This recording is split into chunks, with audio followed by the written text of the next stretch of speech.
Արտաքին ախտանիշները, հատկապես մեջքի ցավերը, հոդացավերը, ոսկորների ցավերը, եթե արտաքինից, այսինքն արտաքին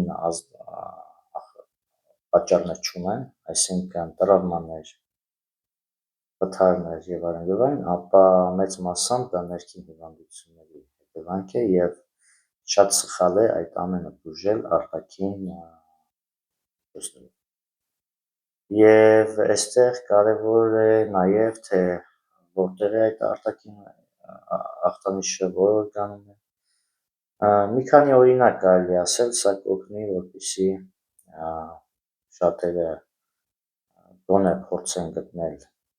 իրենց խնդիրը։ Օրինակ, եթե մեջքն է ցավում քրոնիկ ձևով, այսինքն, բայց չի եղել տրավմա, ապա մեջքի ցավը կարող է լինել հենց ներքին օրգանների հիվանդությունների պատճառով կամ նյարդային համակարգի հիվանդությունների պատճառով։ Խոսքս չի վերաբերվում միայն նյարդային հոգեվիճակների, այսինքն հոգեկան վիճակին չի վերաբերվում, այլ վերաբերվում է նաև նյարդաթելերի հիվանդություններին կամ ընդհանրապես նյարդային խնդիրներին։ Բայց փորձը ցույց է տալիս, որ օրինակ, եթե պոչուկի կողմից կամ կոնքոսկրերն են ցավում կամ պոչուկը, ապա դա կարող է լինել փոքր կոնքի օրգանների հիվանդություն, մասնավորապես ցելական օրգանների հիվանդությունների հետևանքով։ Եթե գոտկատեղի վերևի հատվածն է ցավում, դա կարող է հանդիսանալ պատճառը երիկամները, մակերիկամները։ Եթե կսկավանդակն է ցավում, ապա նույնպես կարող է հանդիսանալ երիկամներ, մակերիկամներ եւ նաեւ կսկավանդակի օրգաններից որևէ մեկը։ Եթե աջ հատվածն է, կարող է լինել թոքը, լյարդը, օրինակ, եթե աջ թիակի կողմից է ցավում, լյարդից կարող է ցավել, նույն թոքից։ Եթե վերին հատվածն է կսկավանդակի, կարող է բրոնխների խնդիր լինի եւ նույնպես լինի, եթե կսկավանդակի վերևի հատվածն է աջից նույն լյարդի պատճառով, եթե դիմային մկաններն են բռնվում վզի կամ ուսագլուխներն են ցավում կամ ուսի այսքան վերևի հատվածը կարող է նույն երիկամների պատճառով լինել եւ այդպես շարունակ։ Եթե թեփոտում են արմունկները, դա կարող է ցույց տալ լուրջ հիվանդություն ենթաստամոքսային գեղձի եւ լյարդի։ Ծնկների ցավը կարող է կապված լինի, եթե երկու ծնկներն են նույն երիկամների հետ կապված, ծնկների հետևի մասը միաժամանակ երիկամ, այսինքն ցավող մասը լինում են ուռուցքներ այդ մասում կամ նորագոյացություններ կամ ցավեր, դա երիկամի խնդիրներն են ցույց տալիս։ Այտուսները ոտքերի, թաթերի կարող են եւ երիկամներից եւ անոթային խնդիր լինի եւ սիրտանոթային համակարգի հիվանդությունների հետևանք։ Այսինքն պատճառները կարող են հանդիսանալ այսինքն արմատը ներքին հիվանդություններն են, բայց ցավոք սրտի, եթե արտաքին ախտանիշը ճնշվի, այսինքն փորձեն արտաքինից բուժել, ներքին հիվանդությունը բարդանալու է։ Օրինակ, եթե սիրտանոթային համակարգի հիվանդության պատճառով ոտքերի այտուց կար, ապա լիմֆադրենաժով մեղսումները կամ այլ պրոցեդուրաները ֆիզիո, որոնք այդ այտուցը կչացնում են, այդ այտուցի հաշվին սրտի հիվանդությունը, երբ որ քչացնելու հաշվին սրտի հիվանդությունը ավելի մեծանում, այսինքն սիրտը ավելի դժվարությամբ է աշխատելու եւ երակային համակարգը չի կարողանալու կոմպենսացնել սրտի խնդիրները։ Այսինքն արտաքին ախտանիշները դրանք կոմպենսացնում են ներքին հիվանդությունները, որպեսզի ներքին հիվանդությունը գոնե մի պահ դանդաղ գնա դեպի վատացում կամ կանգ առնի, այսինքն կոմպենսացնելով ներքինը խնդիրը ավելի է թեթևանում։ Նույնը վերաբերում է լյարդին, եթե աջ ուսը ցավում է լյարդի հիվանդության պատճառով եւ աջ ուսի վրա առանձին ֆիզիոպրոցեդուրա անեն կամ կրեմներ եւ ցավազրկողներ օգտագործեն, ապա լյարդի հիվանդությունը ավելի է բարդանում։ Այդ դեպքեր կան, երբ այդպիսի սխալ բուժումներից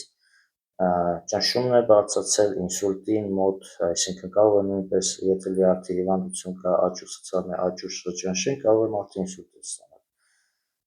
ճնշումը բարձրանա, կամ լյարդի հիվանդությունը ավելի բարդանա, այլ այսինքն վիտամին D-ի սինթեզը ընկնի, ճարպերի փոխանակությունը խախտվի, խոլեստերինը բարձրանա եւ այդպես շարունակ։ Այստեղ աղիքային հիվանդություններից գոտկատեղի ցավեր կարող են լինել, նույն ցավերը կարող են ուժեղ լինել նույնիսկ փոքր աղիքային խոցերը, որոնք կան խոցեր, որոնք ոչ ուլտրաձայնային հետազոտություններ ցույց տալիս, ոչ էլ այլ հետազոտություններ, մանր փոքր խոցեր են, մեջքը ցավում է ուժեղ, կոլիկներ կան, բայց ստուգում են աղիքներում խնդիրը չեն տեսնում, բայց իրականում կա։ Եվ այդպես շարունակ։ Եվ ներսումները նույնպես, եթե ներքին հիվանդության հետևանքով է արտաքին ախտանիշը, ապա մանուալ թերապիան կամ ներսումը դրանք վերջնական չեն կարող բուժել, դրանք ժամանակավոր կարող են օգնել ցավոտ նեղմասնի, բայց խնդիրներ կան, որի դեպքում ներսումը չի կարող օգնել։ Օրինակ օստեոպարոզի ժամանակ,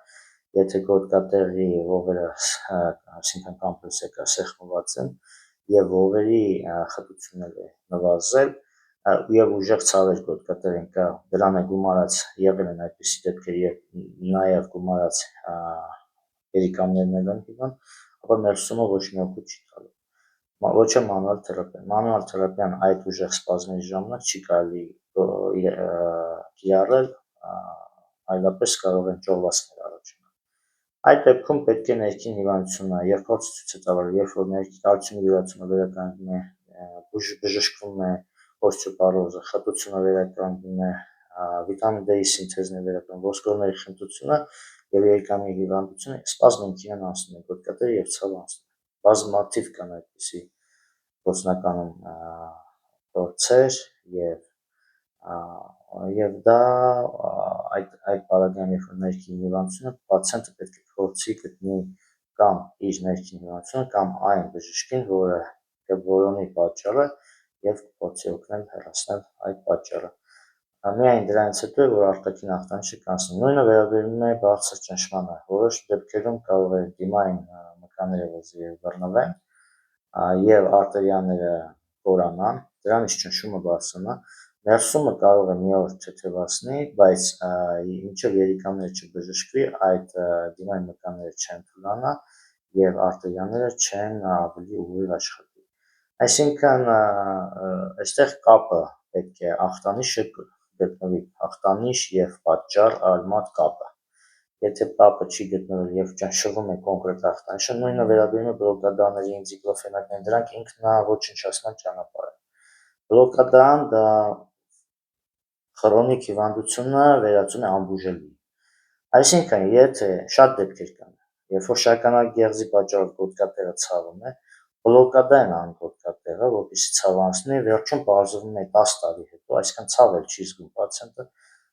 վերջում գնում ստուգվում է, պարզվում է, որ շագանակագեղձի արդեն քաղցկել է։ Բայց այն ժամանակ, երբ ցավում էր գոտկատեղը, շագանակագեղձը դեռ բորբոքված էր, այսինքն պետք է շագանակագեղձը բուժել։ Բայց երբեմն բարդանում խնդիրը, երբ որ ցավը անցնում է ճնշման միջոցով, ոչ թե բժշկման։ Երբ որ բլոկադա են անում, բլոկադան դա կապն է խզում, դա հեքիաթ է, որ ասում են հակաբորբոքիչ է միայն դիկլոֆենակը եւ այդպիսի դրանք բլոկադա են անում, այսինքն ռեֆլեկտոր կապն են խզում կենտրոնական նյարդային համակարգի միջև ու հիվանդ օրգանի միջև։ Եվ դրանից հետո օրգանիզմի կենսական ուժը էլ չի տեսնում հիվանդությունը եւ հիվանդությունը վերածվում է քրոնիկի եւ անբուժելի ստադիայի անցնում։ Մինչև ցավը նորից չգա, բուժման ստադիան նորից չի վերադառնա։ Այսինքն եւ շատերի մոտ քաղցկեղներ այսօր կամ օրգանական փոփոխությունները եւ բարդ քրոնիկ հիվանդությունները նույն այդ թվում ավշային հանգույցների ուռուցքները շատ դեպքերում հենց սխալ բուժումների պատճառով, երբ ախտանիշը ճնշվում է եւ բլոկադա է արվում կամ ուժեղ ցավազրկողներ են օգտագործում հաճախ, հակաբիոտիկներ են շատ օգտագործում, դրանից էլ կարող է ավշային հանգույցների ուռուցքներ առաջանալ։ Այդ ընդհանուր միջև քաղցկեղ եւ ընդհանուր միջև նույնիսկ լուծանար հիվանդություններ դեպքեր կան, երբ հակաբիոտիկներից հետո նույն այդ վտանգավոր ցեֆտրաքսիոն հակաբիոտիկը, որը չնայած բոլորն են վտանգավոր, կան, բայց դրանցից կան այդպիսի ավելի ուժեղ հակաբիոտիկներ, որոնցից հետո մարդը անքնությունից մահանում է, չի կարողանում քնել։ Եվ կան խնդիրներ, ու բոլոր հակաբիոտիկները դրանք եւ պրեպարատները, որոնք ճնշում են ախտանիշը, դրանք կարող են օգնել միայն երբ որ մահացու վիճակում է պացիենտը, որը շատ հազվադեպ է դա լինում, այսինքն երբ որ ուշացել է բուժումը, բակտերիալ ֆոնը մի քիչ կարգավորվում է, մի քիչ թուլացվում է այդ պայքարը, բայց դրանից հետո կիրառվում է ճիշտ բժշկման մեթոդ, այլ ոչ թե ճնշող մեթոդներ։ Նույնը վերաբերում է նույն բլոկադային։ Բլոկադան ընդհանրապես դա մեծ վնաս է հասցնում եւ կան դեպքեր, երբ ցավում է ոտքը, ձախ թաթը կարող է ցավել նույն երիկամի խնդրի պատճառով, կարող է ցավել նույն լյարդի հիվանդության, եթե այդտեղ կապված է միզաթթվի աղերի հետ, փոխանակ երիկամն ու լյարդը բուժեն, որպեսզի ցավը անցնի, նշանակում են ցավազրկող եւ հակաբիոտիկ։ Դա այդպիսի պացիենտը եւ այդպիսի բժիշկը, այդ բժիշկը այդ պացիենտին տանում է մահվան դուռը, իսկ այդպիսի պացիենտը ինքնաոչնչացման ճանապարհով է գնում։ Փոխանենը, այսինքն հակաբիոտիկի եւ ցավազրկողի փոխարեն պետք է գտնել պատճառը հեռացնել, այդ դեպքում ցավը ինքնին անցներ։ Բայց այդ ցավը հաջորդ անգամ որ գա այդ մարդու մոտ ավելի բարձր է գա, այսինքն ձախ թաթի տեղը աչնել է ցավալու, հնարավոր է անցնի մյուս հոդերին։ Այստեղ նաև քրոնիկ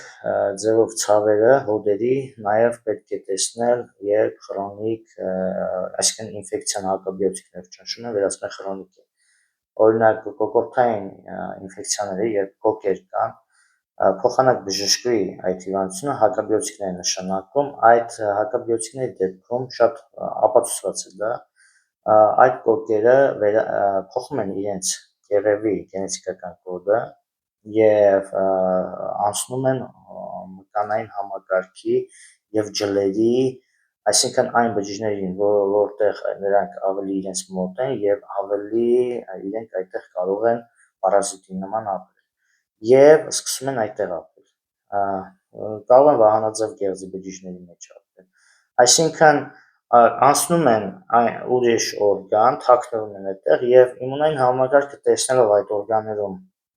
որ կան այդ ինֆեկցիաները, սկսում է հարձակվել հենց այդ օրգաններին։ Այդտեղից է քրոնիկ ռևմատիզմ կարող է լինել, այդտեղից կարող է վահանաձև գեղձի աուտոիմուն հիվանդություն առաջանալ, նույն հակաբիոտիկների հետևանքով է շատերի մոտ, որ աուտոիմուն հիվանդություն առաջանում վահանաձև գեղձում։ Կան ուրիշ խնդիրներ, օրինակ թունավոր զոբի դեպքում էլ առաջանում, բայց հակաբիոտիկներից էլ են շատ դեպքեր լինում։ Նույնը վերաբերում է հոդացավային քրոնիկ, դա ինչից հետո է, եթե սեռավարակից հետո է հոդացավերը, ապա հակաբիոտիկով ճնշվել է սեռավարակը եւ նույն այդ գանարեայի բակտերիաները կարող են ապրել մկանային համակարգում, ջլերում եւ անդադ իմունային համակարգը հարձակվում է հոդերի վրա, սեփական օրգանիզմը սեփական բջիջների վրա է հարձակվում, որտեղից քրոնիկ ռևմատիզմ է առաջանում։ Քրոնիկ ռևմատիզմներից շատերը շատ դեպքեր հենց սեռավարակների հետևանքով է, սխալ բուժումների պատճառով, երբ որ արտադրություն կար հակաբիոտիկներ ճնշեցին, թույնը գնում է ներս։ Եվ գենետիկական կոդը նույն սիֆիլիսի բակտերիան, նույն գանարեայի, դրանք հակաբիոտիկներ չեն մահանում, դա արդեն ապացուցված է, դրանք փոխում են գենետիկական կոդը եւ ներս են գնում ավելի խորը, այսինքն ներքին օրգաններում են ապրում եւ այդպես տարածվում են այլ ներքին օրգաններում, տղամարդկանց մոտ ընդհանուր կարող է նույն սրտի հիվանդություն առաջանալ, հենց սկսի ձախ ուսը ցավել, ձախ թևը թմրել, նույն այդ սեռավարակներից հետո ընդհանուր միջև խելագարության, այսինքն գլխուեղի խնդիրներ առաջանում տղամարդկանց մոտ, կանանց մոտ կարող է աջ ուսը ցավել, աջ թևը կապսուլան լյարդի, հետո լյարդը մեծանա, երիկամները ցավան, դրանից մեջքի ցավեր առաջանան, այսինքն պատճառը այլ տեղ էր, բայց ցավազրկող բլոկադա արեցին եւ հիվանդությունը ավելի տարածվեց։ Եթե ցավազրկող բլոկադա անեն, երիկամներից կարող է գնալ հիվանդությունը լյարդ, լյարդից հետո գնալ գլխուղ եւ այդպես շարունակ։ Եվ այստեղ կարևորը եւ բուժող բժշկի գործողություններն են, այսինքն եւ փնտրելը թե որտեղից է, ինչ պատճառով է հիվանդի մոտ այդ խնդիրը եւ այստեղ նաեւ շատ կարեւոր է բուժվող պացիենտի անկեղծությունը, թե ինչքան լիարժեք ինֆորմացիա կարող է տալ բժշկին եւ ինչքանով է ինքը իր հետ անկեղծ, որովհետեւ շատ պացիենտներ իրենց խաբում են, այսինքն ունեցել են սրավարակ, ասում են դա անցյալում է եղել, խնդիր չի,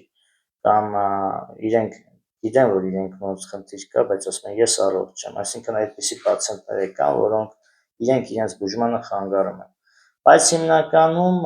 եթե պացիենտը անկեղծ է եւ բուժող բժիշկն էլ ախտանիշը ճնշելու վրա չի զբաղված, այլ զբաղված է պատճառը հեռացնելու, ապա արդյունքները լինում են լավը։ Եվ այստեղ պետք է հասկանալ, որ սիմպտոմատիկ բուժումը հենց բերելու է այդպիսի մեջքի ցավերի եւ ոտքերի ցավերի, հոդերի ցավերի, ոսկորների եւ եթե տենց այդպես շարունակեն, ապա կարող է նաեւ ներքին հիվանդությունը ավելի բարդանա եւ եթե արտաքին ախտանիշը դա մի բան որ էլ չի լինի, դա արդեն ցույց է տալիս, որ ներքին հիվանդությունը վերածվել է անբուժելի։ Այսինքն, եթե գոտկատեղը ցավում է շագանակերձի պատճառով կամ միոմաների պատճառով կանանց մոտ եւ գոտկատեղը բլոկադա արեցին, հենց ցավը էլ չկրկնվեց այլևս, ապա այդ միոման կամ այսինքն արգանդի հիվանդություն կամ շագանակերձի հիվանդություն վերածվել է անբուժելի։ Ցավը որոշ դեպքերում ցույց է տալիս, որ շանս կա բժշկելու, երբ որ ցավը ճնշում է եւ ցավը այլևս չի վերադառնում, ապա խնդիրը ավելի բարդ է։ Դա կոչվում է Կոնստանտին Գերինգի օրենք կլասիկ բժշկության մեջ, այսինքն ներքին հիվանդությունները բժշկվում են վերևից ներքև ուղղությամբ ախտանիշ ներսից դուրս եւ հակառակ ուղղությամբ հիվանդությունը բարդանում է։ Այսինքն եթե ոտքը ունեք սրտի ռևմատիզմը բուժելուց ծնկի ռևմատիզմն է առաջանում եւ դուրս է գալիս։ Բայց եթե ծնկի ռևմատիզմը ծնկի կողմից աշխատում են, շատերի մոտ սրտի ռևմատիզմ է առաջանում, սրտի հիվանդություն։ Այսինքն դրսից ներս չի կարելի աշխատել, ուղղություն ներսից դուրս։ Այդ դեպքում լինում է շատ հիվանդություններ բժշկել կամ թեթևացնել պացիենտների եւ կյանքը եւ կյանքի որակը եւ տևողությունը։ Առողջ եղեք։